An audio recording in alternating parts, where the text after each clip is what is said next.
Hello everyone, this is Subrant. Hi everyone, this is Riya. हम लोग आज कहाँ जा रहे हैं? फोटो देखने नहीं, हम लोग जा रहे हैं स्टैचू देखने। World's tallest statue of unity.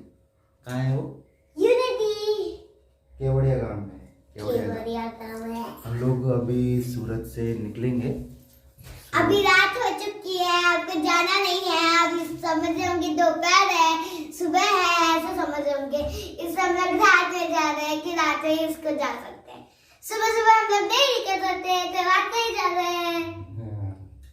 पर कल सुबह सुबह हो जाएगा, इसलिए हम लोग मैं जल्दी उठ गई, हमने उधर बना लिया। सूरत से निकलेंगे। यहाँ से करीब 150 किलोमीटर का जर्नी है। पूरा स्टैचू ऑफ यूनिटी के पास में बहुत कुछ देखने का जगह है। सब जगह घूमना देखना पॉसिबल नहीं होगा शायद आज का दिन में, क्योंकि हमारा टू एंड फ्रो जर्नी है। अभी सुबह के 5:30 हुआ है। हम लोग एक प्लान किए हैं, तो यहाँ से पहले हम लोग पोईचा जाएंगे। पोईचा है केवड़िया गांव से 1 आवर का जर्नी है। तो पोईचा होके हम लोग स्टैचू ऑफ यूनिटी जाएंगे। पोईचा में क्या है? पोईचा में है एक स्वामीनारायण मंदिर, वहाँ पे जाएंगे। नीलकंठ वर्णी का मंदिर है, तो वहाँ पे हम लोग जाएंगे पहले, फिर हम लोग जाएंगे स्टैचू ऑफ यूनिटी में। तो उसके बाद में ऐसा प्लान है हमारा कि एक वाटरफॉल है, जरावानी वाटरफॉल, वहाँ पे हम लोग जाएंगे। तो देखते हैं आगे क्या होता है। तो लेट अस स्टार्ट जर्नी।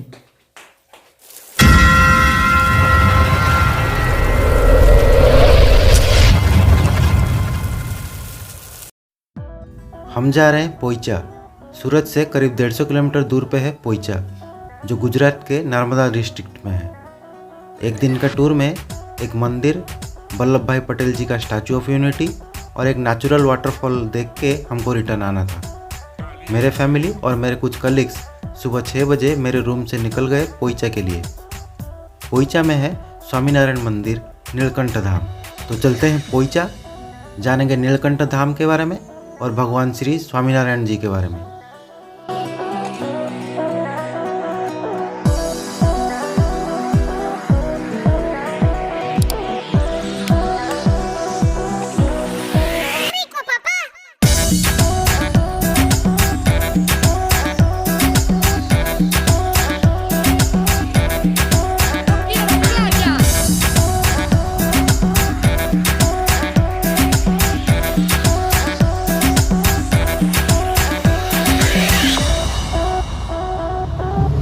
अभी हम लोग नीलकंठ वर्णी स्वामीनारायण मंदिर जाने वाले हैं।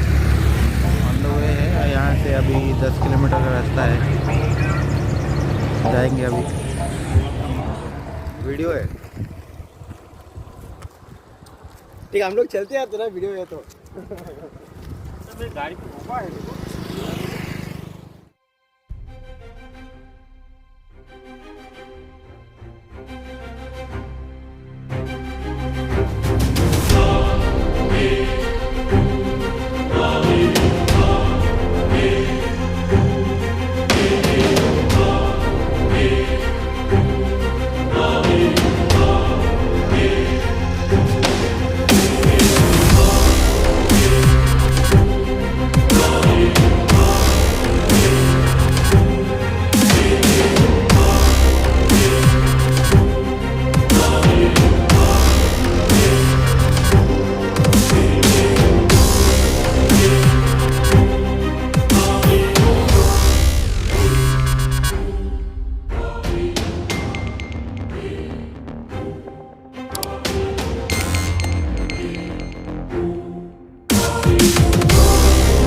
अभी हम लोग नीलकंठ वर्णी स्वामीनारायण मंदिर में पहुंच गए हैं।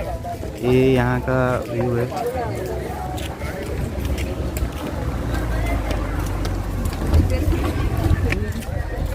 अभी हम अंदर जाते हैं, देखते हैं अंदर कैसा है। ये है नीलकंठ धाम, जो भगवान श्री स्वामीनारायण जी को डेडिकेट करते हुए 2013 में गुजरात के पोईचा में नर्मदा नदी के पास वड़ताल स्वामीनारायण मंदिर ट्रस्ट द्वारा बनाया गया है। मंदिर बहुत ही सुंदर बनाया गया है। एंट्रेंस गेट तो बहुत ही सुंदर है। यहाँ आपको परफेक्ट इंजीनियरिंग आर्किटेक्चर दिखाई देगा। हाथियों से वेलकम हो रहा है। ठीक एंट्रेंस पे एक रथ है जिस पे स्वामीनारायण भगवान बैठे हुए हैं। लेफ्ट और राइट साइड पे श्री कृष्णा और श्री राम पद्म के फूल के ऊपर खड़े हुए हैं और उनके दोनों तरफ 2 मोर है। वॉकवे के दोनों साइड में गार्डन बनाया गया है।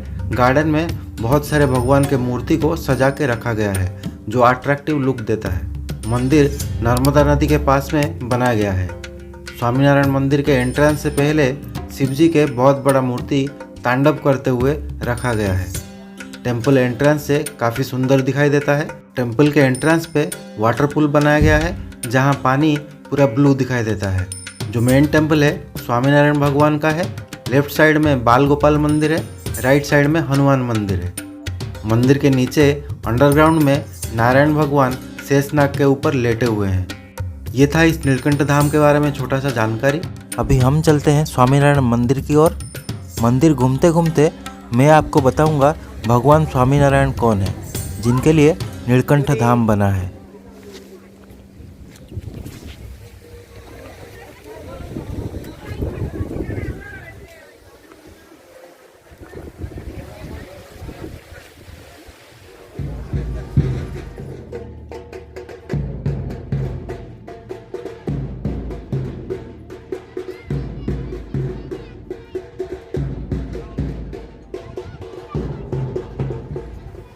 भगवान श्री स्वामीनारायण जी का मूल नाम है घनश्याम पांडे। उनका पिता का नाम था हरिप्रसाद पांडे और माता का नाम था प्रेमावती पांडे। उनका जन्म उत्तर प्रदेश के गोंडा जिला के छपिया गांव में 3 अप्रैल 1781 में हुआ था। घनश्याम जी उनके पिता माता के दूसरे संतान थे। उनके बचपन से ही उनका दिव्य शक्ति का पहचान हो गया था। उनके बचपन में ज्योतिषी मार्कंडेय ने बोले थे कि घनश्याम जी हरि, कृष्णा, नीलकंठ नाम से जाने जाएंगे। 5 साल की उम्र में घनश्याम जी ने पढ़ाई लिखाई स्टार्ट कर दिए थे। 8 साल की उम्र में उन्होंने जनेब पहना, वेद शास्त्र का ज्ञान लेना स्टार्ट कर दिया था। सिर्फ 2 साल में ही उन्होंने पूरा वेद और शास्त्र में ज्ञान पा लिया था। 10 साल की उम्र में वो वेद, शास्त्र और पुराणों में प्रवचन दे रहे थे। घनश्याम जी को जब 11 साल हुआ था, उनके माता पिता दोनों स्वर्गवास हो गए थे। करीब 11 साल की उम्र में घनश्याम जी घर छोड़ के तीर्थ के लिए निकल पड़े थे। पूरा 7 साल बाहर रुके थे। 12,000 किलोमीटर का सफ़र करके देश के अनेक जगह का तीर्थ परिक्रमा किए थे। परिक्रमा के दौरान घनश्याम जी का नाम नीलकंठ वर्णी हो गया था। ऐसे ही देश भर घूमते घूमते आखिर में गुजरात के भुज के लॉज गांव में पहुंचे थे। वहाँ पे मुक्तानंद स्वामी जी से मिले थे। मुक्तानंद स्वामी जी के थ्रू वो रामानंद स्वामी जी के आश्रम के साथ में जुड़ गए थे। उनको रामानंद स्वामी जी ने उद्धव संप्रदाय में शामिल कर दिए थे। 28 अक्टूबर 1800 को रामानंद स्वामी जी ने नीलकंठ वर्णी को भगवती महादीक्षा दिए थे और उनको 2 नाम दिए थे, नारायण मुनि और शाहजानंद स्वामी। शाहजानंद स्वामी रामानंद स्वामी जी को हर काम में उनको मदद किया करते थे। 20 साल की उम्र में वो पूरा सत्संग का रिस्पॉन्सिबिलिटी लेने लगे थे। रामानंद स्वामी जी गुजर जाने के बाद शाहजानंद स्वामी जी आश्रम के मुख्य बन गए थे। शाहजानंद स्वामी जी आश्रम के मुख्य बनने के बाद में एक सभा का अरेंजमेंट किए थे जहां वो स्वामीनारायण मंत्र को पढ़ाए थे और तब से शाहजानंद स्वामी स्वामीनारायण के नाम से जाने गए और उसके बाद से स्वामीनारायण संप्रदाय का एग्जिस्टेंस हुआ। स्वामीनारायण जी उनके डेथ से पहले 2 गद्दी या सीट एस्टेब्लिश किए थे, एक अहमदाबाद में और दूसरा बड़ताल में। दोनों सीट में स्वामीनारायण जी अपने बड़े भाई और छोटे भाई के बेटों को अडॉप्ट करके दोनों को एक एक जगह का आचार्य बना दिए थे। स्वामीनारायण जी 49 ईयर एज में 1 जून 1830 को गुजरात के गधाड़ा में एक्सपायर किए थे। स्वामीनारायण जी अपने जीवन काल में बहुत सारे चमत्कार किए थे। लोग उनको भगवान कृष्ण का अवतार मानते थे और मानते भी हैं। उनका आखिरी समय गुजरात में हुआ था। सो स्वामीनारायण के बहुत सारे मंदिर गुजरात में हैं और बहुत सारे फॉलोअर्स गुजरात में हैं। इंडिया और इंडिया के बाहर में भी उनके बहुत सारे मंदिर और फॉलोअर्स भी हैं। स्वामीनारायण जी का जीवन काल में वो लोगों को भगवान के नज़दीक कैसे लाया जाए वो सोचते थे। स्वामीनारायण जी अपने जीवन काल में 6 मंदिर अलग अलग जगह में बनवाए थे, जैसे अहमदाबाद, भुज, जूनागढ़, ढोलका, गधाड़ा, बड़ताल। वहाँ भगवान नारायण के अनेक अवतार वाले प्रतिमा भी स्थापित किए थे। अब इस नीलकंठ धाम मंदिर के बारे में बात करते हैं। स्वामीनारायण जी जब तीर्थ यात्रा कर रहे थे, उनके परिक्रमा के दौरान वो एक जंगल होके जा रहे थे। वहाँ बहुत सारे जंगली जानवर असुर रहते थे। घनश्याम जी बिना डरे आगे बढ़े। वहीं पे भगवान शिव जी जैसे समाधि लगा के ध्यान मुद्रा में बैठ गए। भगवान शिव जी के दूसरे नाम है नीलकंठ। वही नीलकंठ स्वरूप को देख के लोग उनको नीलकंठ वर्णी बुलाने लगे। लेकिन पोईचा में क्यों मंदिर हुआ? पोईचा के साथ में नीलकंठ वर्णी का क्या रिलेशन है? पोईचा के नज़दीक है पिपलाना गांव। पिपलाना में नीलकंठ वर्णी रामानंद स्वामी जी से मिले थे। यही पिपलाना में नीलकंठ वर्णी साधु बने थे। यही पिपलाना में नीलकंठ वर्णी दीक्षा लिए थे। रामानंद स्वामी जी ने पिपलाना में नीलकंठ वर्णी का नामकरण करके शाहजानंद स्वामी जी रखे थे।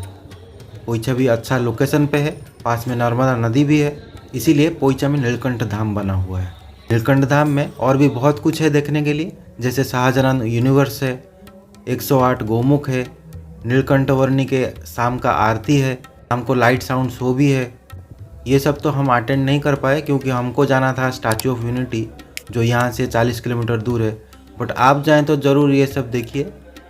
मेरे हिसाब से आप दोपहर के 12 बजे तक पहुँच जाएंगे तो ये सब कुछ आप देख पाएंगे।